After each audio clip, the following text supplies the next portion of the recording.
States has unveiled plans for a sweeping new missile defense initiative known as the Golden Dome, a high-tech system that President Donald Trump says will defend America against next-generation aerial threats. The program, inspired by Israel's Iron Dome, but far more advanced, will feature space-based sensors and interceptors capable of tracking and destroying missiles anywhere in the world, even from space. Trump says the system will be fully operational by the end of his term, with an initial $25 billion allocated in his new defense budget. The system will be overseen by Space Force General Michael Gillane and will centralize U.S. missile defense across land, sea, and space. Canada has expressed interest in joining the project, as global allies watch this historic step towards space-based defense. Let's listen to U.S. President Donald Trump on the dome. Design for the Golden Dome will integrate with our existing defense capabilities and should be fully operational before the end of my term. So we'll have it done in about 3 years. Once fully constructed, the Golden Dome will be capable of intercepting missiles even if they are launched from other sides of the world and even if they are launched from space. I'm also pleased to report that the One Big Beautiful Bill will include $25 billion for the Golden Dome to help construction get underway. That's the initial sort of a down deposit. And we have probably, you're talking about, General, we're talking about $175 billion total cost of this when it's completed. We have a guest joining us, Madhav Nalapat, editor of the Sunday Guardian, live from New Delhi. To start off, what exactly is the Golden Dome system and how does it differ from existing U.S. missile defense programs? Well, look, the Iron Dome has been very helpful to Israel, the state of Israel, in preventing casualties for the civilian or military. There have been swarms of attacks by missiles and by other means from Gaza, from Lebanon, and the bulk of these, I would say the overwhelming number of these, have been intercepted, and civilian lives have been protected. So I think from President Trump's point of view, it makes perfect sense, one, to limit himself to a single term. He is not going the way Biden went, the error of trying for a second term, but announcing at the beginning of his term itself, in so many words, that he is a one-term president and that this will be completed during his term in office. I'd like to say that Europe also, it's not just Canada, it's Europe also that needs to undertake this kind of a project. And it needs and secondly, in the second instance, it needs the US allies in the Indo-Pacific.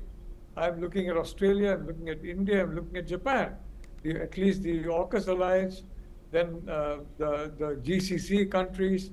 It needs all of that. And I think it's a very, very good idea. But let's be honest, there's no telling when a kinetic war will erupt between, I mean, I've been saying this some time, the two superpowers, US and China, and other countries that are friends of theirs joining on either side.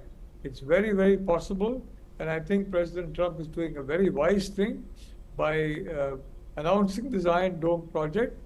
I would feel that the Europeans also should follow suit because it's very essential. I mean, this war, this Cold War 2.0 is unlikely to be what Cold War 1.0 was. It's a direct confrontation between the Soviet Union and the United States. That was avoided. But today's climate, today's situation is very different. And a kinetic war cannot be ruled out. And countries should plan for the worst. Leaders should plan for the worst. And from that point of view, I would say that President Trump is doing the right thing in ensuring that there is a Golden Dome system, naturally for Trump. If Israel is an Iron Dome, he wants a Golden Dome. But the reality is, it's a very necessary project, not only for the US, for North America, but also for allies of the US, the Quad allies, the GCC countries and other countries in particular that are firm allies of the US, I think is necessary for all of them. So all of us will be involved in this kinetic war. It will be a war of democracy versus authoritarianism, and we'll all be involved in it. Madhav, Thank you. and that's really interesting, and it leads me to ask, how feasible is the timeline for getting this system operational by the end of Trump's term, considering the complexity and scale of what's being proposed? Look, a long way has come since the Iron Dome was set up. The US has come a long way in missile defense.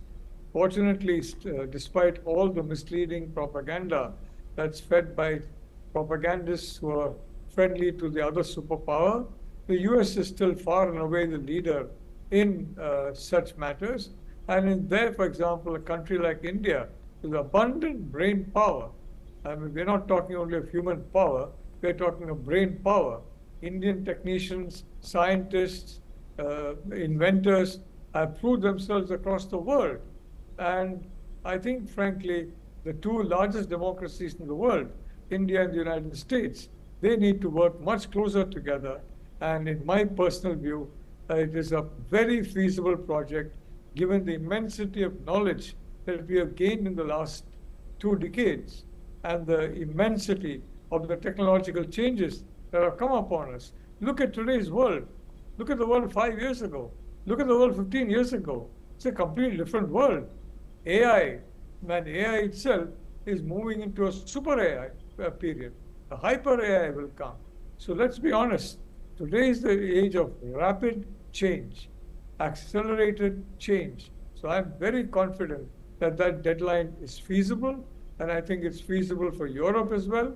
It's feasible for the Quad members as well, and I think the Quad members and GCC countries are absolutely essential to protect. So I believe that given the scientific talent, and I've had personal access to some of our outstanding scientists, and who are working in the United States, in various laboratories, and in India, and in parts of Europe. The Germans have welcomed Indians with open arms.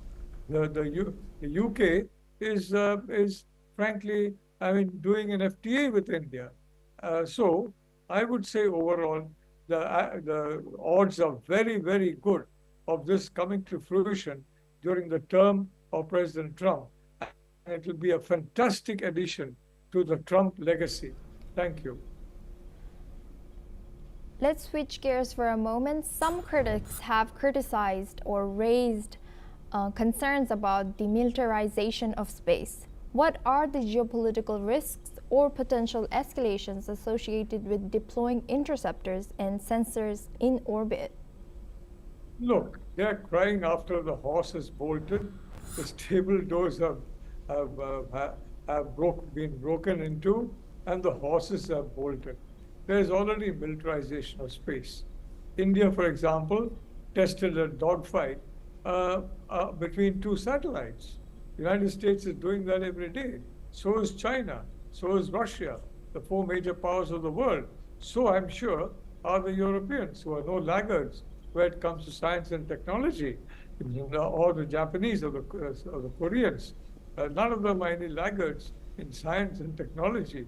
So very honestly, in my personal view, I think it's a very feasible timeline, and I do believe that the abundance of talent in the democracies will make this a fruition, because the Trump administration will be very serious. It picks a security, whether it's Hexet, whether it's Tulsi Gabbard, whether it is the Vice President Vance. These are outstanding people. They know the rest of the world. And I think we are getting leadership in parts of Asia that are also aware of that. And in my view, I'm very optimistic that this deadline will be met and possibly exceeded. Thank you. And now, from a strategic standpoint, how might adversaries like China, Russia, or North Korea respond to the Golden Dome? Could it trigger an arms race or spur development of new countermeasures? Look, let's assume that during the Second World War, the British neglected their defenses. Actually, they did, but fortunately, the Americans were there waiting, and very soon they brought their defense industries to speed. And once the Japanese made the mistake of going into Pearl Harbor, they entered the war formally. I think that is a strategic error on the Japanese side. But the reality is that American arms, as Churchill said, give us the tools and we'll finish the job. The job was finished by not only the UK, but by the USSR. And Roosevelt was wise enough to ensure that the USSR also was amply supplied because he recognized Hitler as a much bigger threat to civilization than the Soviet Union, which he correctly figured would not last very long, and it did not. It collapsed by the very close of 1991. So, look, we are in a different strategic universe. This is a new Cold War. I think, some of my very good friends in Europe have not yet woken up to this, but slowly they are waking up. And the US under Trump has definitely woken up to it, and his team. So have we in India since Prime Minister Modi came to power, for example. So and Japan, Ishiba. I'm sorry to say that the South Koreans have jailed President Yoon, who was fully cognizant of the reality. I think I've been feeling that's a mistake, but the reality is this is a new Cold War. It's Cold War 2.0. It's no longer Cold War 1.2. And I'm very certain my good friends in Europe will come around to that, as my good friends in North America have. Thank you.